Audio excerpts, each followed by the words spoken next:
Bismillahirrahmanirrahim. Assalamualaikum warahmatullahi wabarakatuh. Bertemu kembali dengan saya Nisa Alifijihati dari kelas IAT 4A dengan NIM 1908304001 dari Fakultas Fuad IAIN Channel Jati Cirebon. Di sini saya akan sedikit memaparkan pembahasan mengenai pengumpulan Al-Quran, yang mana pengumpulan Al-Quran ini dibagi beberapa masa, diantaranya itu masa ketika pada masa Nabi Muhammad SAW, kemudian ada masa Khulafaur Rasyidin dan lainnya. Penyebaran tulis-menulis di Arabia, teori yang sangat berkembang pesat di kalangan sarjana muslim bahwasanya bangsa Arab ini adalah bangsa yang mayoritas penduduknya itu dengan buta aksara, yang mana lazimnya ditujukan oleh ungkapan-ungkapan jahiliyah. Namun bukti-bukti arkeologis menunjukkan bahwasanya suatu bentuk tulisan telah dikenal di kalangan Arabia selama berabad-abad sebelum kedatangan Nabi Muhammad. Kemudian terdapat prasasti yang dalam bahasa Arab Selatan dan ditemukan juga di daerah barat laut Arabia yang menggunakan abjad Lihyanik dan Samudik yang berasal dari berabad-abad sebelum kelahiran Nabi Muhammad. Disebutkan juga bahwasanya kota Mekah ini adalah kota niaga, yang mana kota niaga ini bergantung kepada perniagaan untuk keberadaannya yang asasi. Dan dalam perniagaan ini tentunya terdapat banyak tradisi yang di dalamnya ada tulis menulis. Nah, tulis menulis ini sudah menjadi tradisi pada pedagang-pedagang Mekah, yang mana kemudian mereka mempelajarinya, serta ketika kembali ke Mekah, maka mereka pun secara tidak langsung akan menyebarluaskan tradisi tulis-menulis ini. Jadi terdapat dua pendapat mengenai tradisi tulis-menulis di kalangan bangsa Arab. Yang pertama itu pendapat mengemukakan bahwasanya tradisi tulis-menulis ini adalah sesuatu yang asing. Dan pendapat kedua mengatakan bahwasanya tulis-menulis di kalangan bangsa Arab ini adalah suatu tradisi, yang mana tradisi ini dibawa oleh pedagang-pedagang Makkah yang biasa melakukan tradisi ini pada saat perniagaan. Sementara di kota Madinah, bahwasanya terkait utang piutang, mereka selalu menulis dan mencatatnya serta disaksikan oleh dua orang saksi. Dari situ ditunjukkan bahwasannya di kota Madinah ini tidak sulit untuk menemukan tradisi tulis-menulis.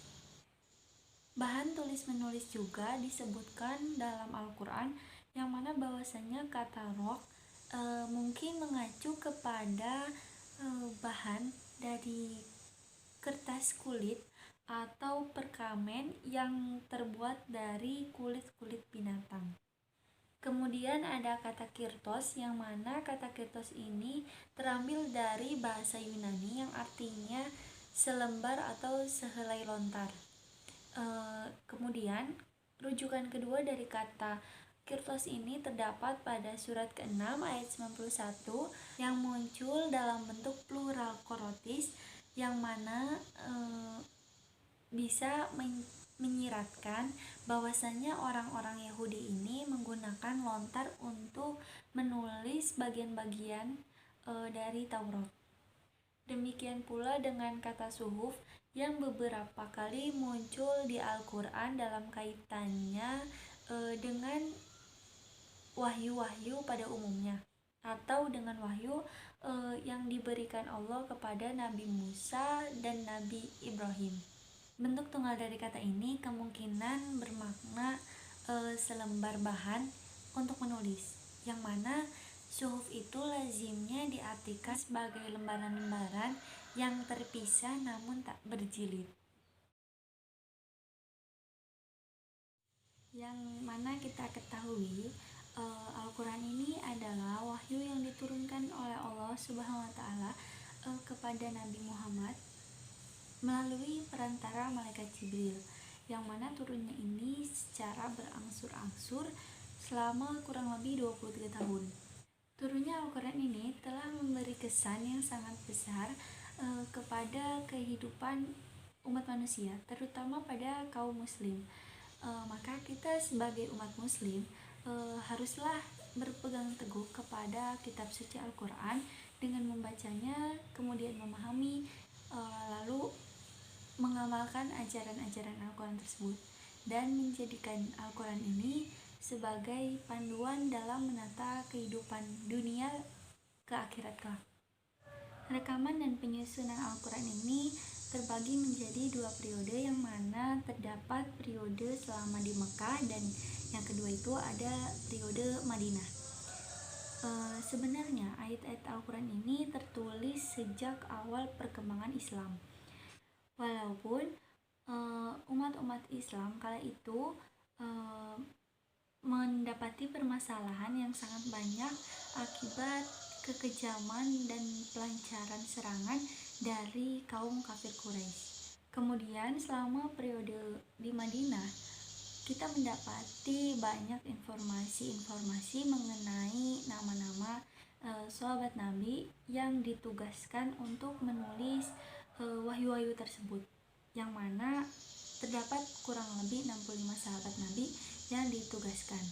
Di antaranya itu ada Abu Bakar As-Siddiq, kemudian ada Zaid bin Sabit, kemudian ada Ja'far bin Abi Thalib, lalu ada Umar bin Khattab, Ubay bin Ka'ab, kemudian Utsman bin Affan, lalu ada Abdullah bin Sa'ad, dan lainnya.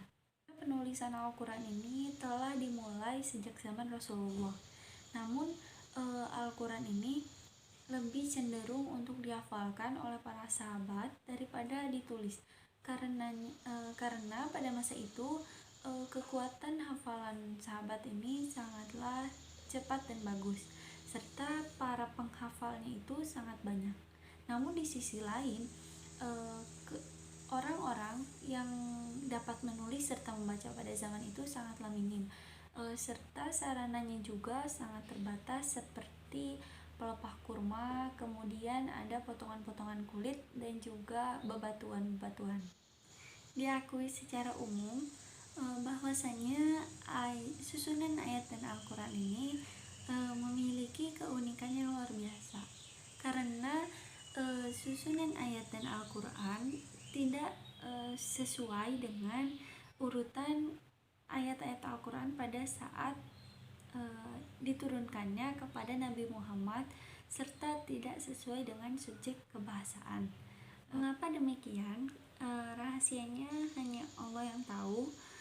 Mengapa susunan ayat dan surat Al-Quran itu memiliki keunikan tersendiri, karena Allah juga yang memiliki kitab suci Al-Quran ini.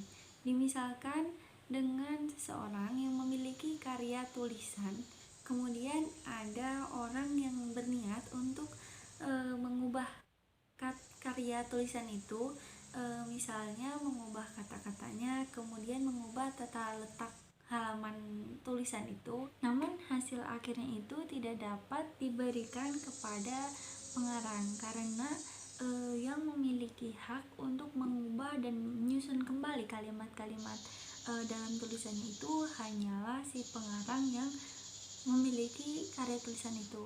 Begitu pula dengan Al-Quran, kitab suci yang Allah turunkan kepada Nabi Muhammad, yang mana Al-Quran ini tidak dapat diubah-ubah isinya, melainkan hanya Allah yang bisa berkehendak, yang mana Allah sudah menegaskan terkait masalah ini dalam firman-Nya Quran surat Al-Qiyamah pada ayat 17-19 yang berbunyi, A'udzubillahi minasyaitonirrajim, Bismillahirrahmanirrahim, Inna alaina jam'ahu wa qur'ana fa idza qara'nahu fattabi' qur'ana summa inna alaina bayana.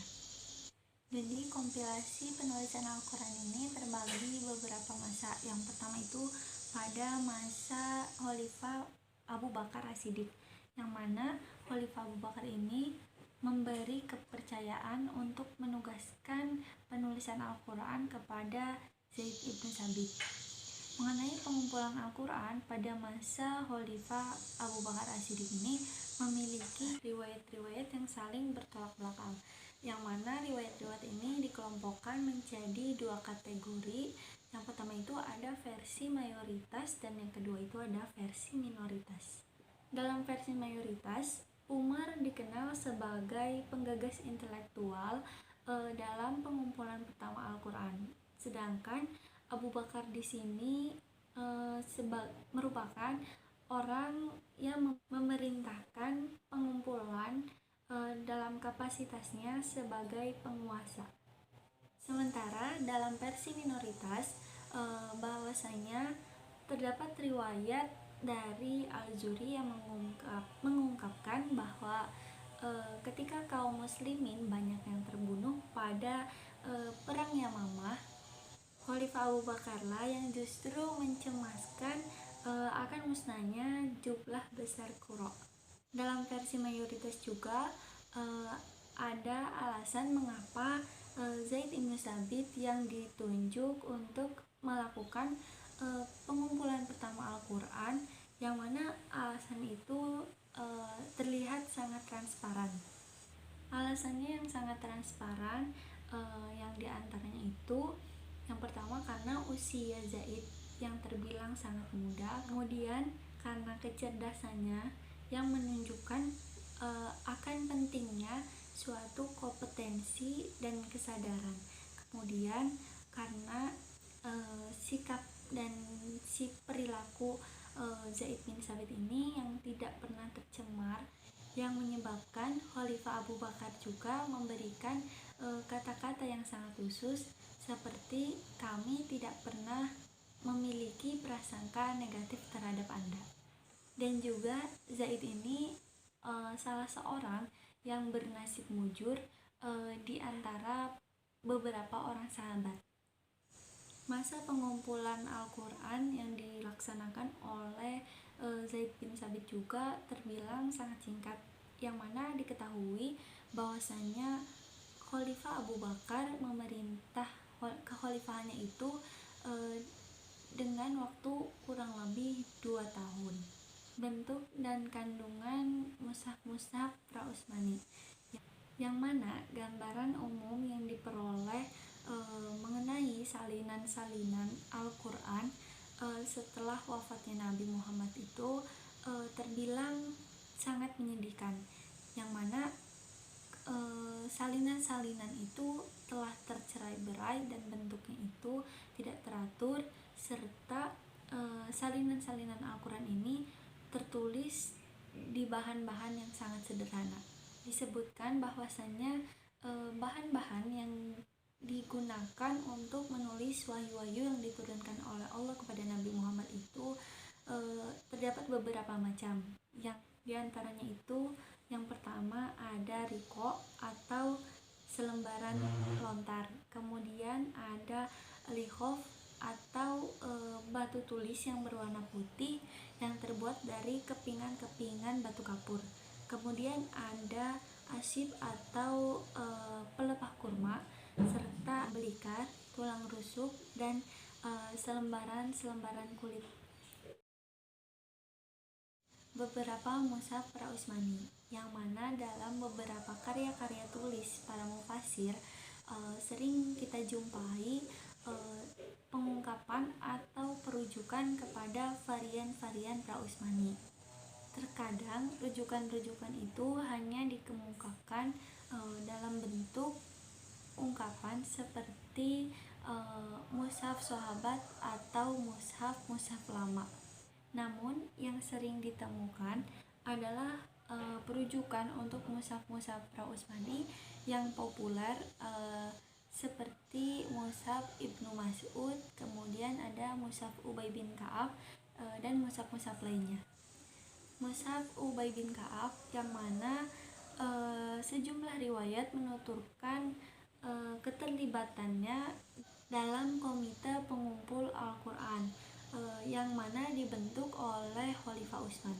Tetapi dikemukakan pula pada riwayat lain bahwasanya pada waktu itu Ubay bin Ka'ab ini telah wafat, yang mana dia tidak dapat mengikuti serta menyiapkan mushaf-mushaf standar Utsmani ini.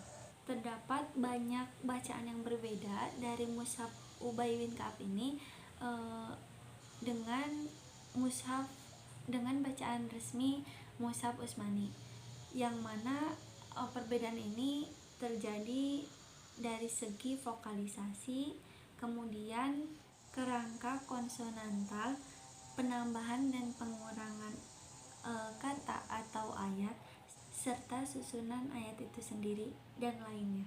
Kemudian terdapat perbedaan-perbedaan lain berupa penambahan serta pengurangan sekelompok kata atau ayat jika mushaf Utsmani ini dijadikan pijakan dalam perbandingannya dengan mushaf Ubay bin Ka'ab.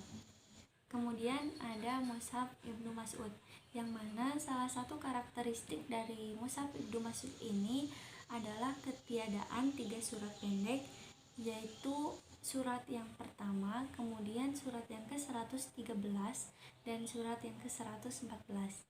Otentisitas mushaf-mushaf pra-Utsmani, yang mana di kalangan sarjana muslim, masalah kesejatian bacaan dalam mushaf-mushaf pra-Utsmani ini dinilai dari segi tingkat kepercayaan transmisinya atau yang biasa disebut dengan isnad. Kemudian bacaan-bacaan dalam mushaf pra-Utsmani ini tidak mencapai tingkat mutawatir dan masyhur. Dan karena itu juga dalam gagasan ortodoksi Islam bukan merupakan bacaan Al-Quran yang otentik. Mungkin cukup sekian isi pembahasan dalam video kali ini, yang mana bersumber dari 2 buku yang telah saya baca. Yang pertama itu ada The History of the Quranic Text, dan yang kedua ada Rekonstruksi Sejarah Al-Quran. Kurang lebihnya mohon dimaafkan. Wabillahi taufiq wal hidayah. Assalamualaikum warahmatullahi wabarakatuh.